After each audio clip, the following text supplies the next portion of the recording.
Just to bring you up to date on a couple of things real quickly, and then I'll pick up your calls because the lines are totally full. The president tweeted out, Trump tweeted out this morning that Rod Rosenstein, who is the acting attorney general, he's the number 2 guy. He's the assistant attorney general under Jeff Sessions. Jeff Sessions recused himself from anything having to do with the Russia-Trump investigations. And so now Rod Rosenstein is, he hired Robert Mueller, the former FBI director, to look into this thing. And so Trump this morning is tweeting out basically that Rosenstein is out to get him. He's saying, the guy that ordered me to fire Comey is now investigating me, which is, just kind of particularly bizarre. And in the midst of this, there's this question, where is this going to go? And, what does this all mean? And there are people in the media who are saying what Donald Trump is doing is stupid, tweeting out that Rosenstein is out to get him and Mueller's out to get him and everybody's against him and all this kind of stuff. They're saying that's a bad strategy. It puts you at legal jeopardy. Well, here's the deal. If Mueller finds, there's 3 possibilities. One, Mueller says there's nothing here. The second is that Mueller says, yes, Trump tried to block an investigation into his campaign's collusion with Russia, into his collusion with Russia, whatever. But there's no collusion that we can find. That's the second possibility. The third possibility is Rosenstein says, yep, we found collusion with Russia, and here it is. Here's what Manafort did. Here's what Flynn did. Here's what Trump did. And they can draw Trump into it. And he tried to block the investigation. Okay, so you got, that second case, that middle case where it's just he tried to block the investigation, that's what they nailed Clinton for. The underlying crime, of course, was originally Watergate or Whitewater, excuse me, which was proven to be a non-issue. And then it went from Whitewater to Monica Lewinsky. Actually, it went through like 12 steps over 6 years. And, the Rose Law Firm and all the Travelgate and everything else. This kind of permanent investigation of the president. And then it went to the Monica Lewinsky. And then Bill Clinton lied about Monica Lewinsky under oath. And that's what he got prosecuted for, was lying under oath. In other words, the cover-up, even though there was no crime underneath it. So, but see, that was when Republicans controlled Congress, or at least the House. I believe they controlled the Senate. I'm not sure. But I know that Gingrich controlled the House. Gingrich was driving this process. So the bottom line here is that the Justice Department, let's say Mueller says, okay, here's a crime, scenarios 2 or 3, right? Here's a crime, obstruction, or here's a crime, collusion and obstruction. Mueller says that to Rosenstein. Rosenstein, at that point, has to choose. Do I prosecute the president or not? Well, no president has ever been prosecuted in 240 years. Doesn't happen. You can't have the president being prosecuted.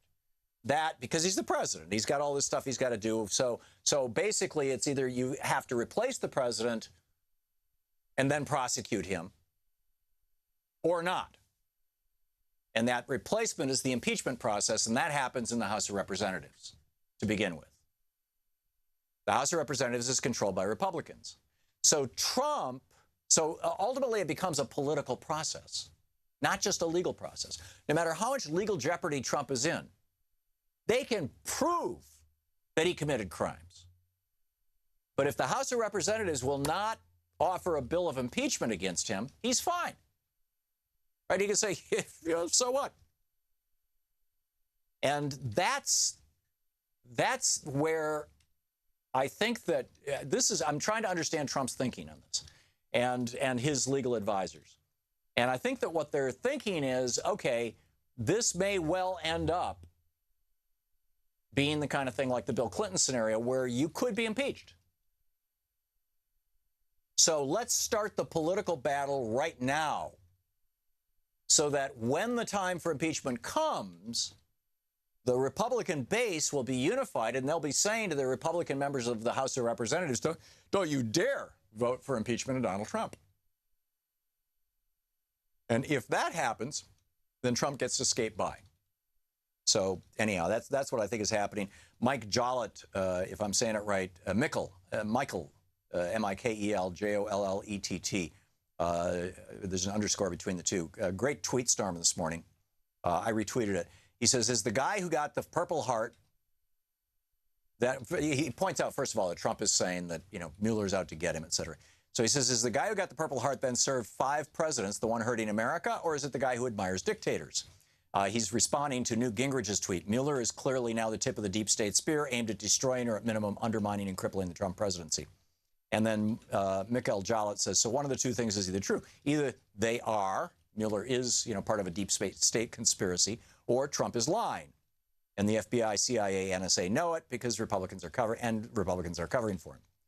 And then he points out both Mueller and Comey are lifelong Republicans. Between them, they served under Reagan, Bush, H.W., Clinton, Bush W., Obama, and Trump. These are the guys that went to the bedside of Richard Ashcroft in 2004 and said it was unlawful wiretapping. If unlawful wiretapping didn't stop immediately, they'd quit. To be clear, unlawful wiretapping would have made them more powerful, given that their jobs were Deputy Attorney General and head of the FBI. But it was unlawful and stretched the limits of privacy, and these guys believe in the Constitution, so they threatened to quit over it. Mueller was a Marine. In Vietnam, he received the Bronze Star, 2 Commendation Medals, and the Purple Heart. He went to law school and became a U.S. attorney prosecuting financial fraud, terrorism, and public corruption cases and money laundering. He became head of the FBI the week before 9/11, served through W. Bush's terms, and was then asked by Obama to stay on for 2 additional years. Comey was on the Whitewater Committee investigating the Clinton scandal. As U.S. attorney, he investigated Clinton's pardon of Mark Rich. In other words, this guy is hardly a Clinton hack. As his reputation spread, he was on the short list for the Supreme Court to replace Souter. It's Comey. The big take-home here is that there's nothing in the careers of either Mueller or Comey that suggests corruption or thirst for power. So if Gingrich is right, these guys, after decades of public service, along with the entire intelligence community, turned against the rule of law. Now, let's consider the other possibility. The other possibility is Trump is lying. Trump lied about Obama being a U.S. citizen. He lied when he said he'd release his taxes. He lied about his inauguration crowd.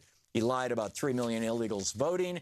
He lied about saying that he had a secret 30-day plan to defeat ISIS. He lied saying Obama founded ISIS. He lied saying global warming is a hoax created by the Chinese. He lied saying Ted Cruz's father killed JFK. He lied saying Bernie Sanders wants a 90% tax. He lied saying he didn't know David Duke. He lied saying his father wasn't arrested at a Klan rally. He lied saying crime was on the rise. He lied saying black people kill 81% of white homicide victims. He lied when he said he saw Muslims celebrating after 9/11.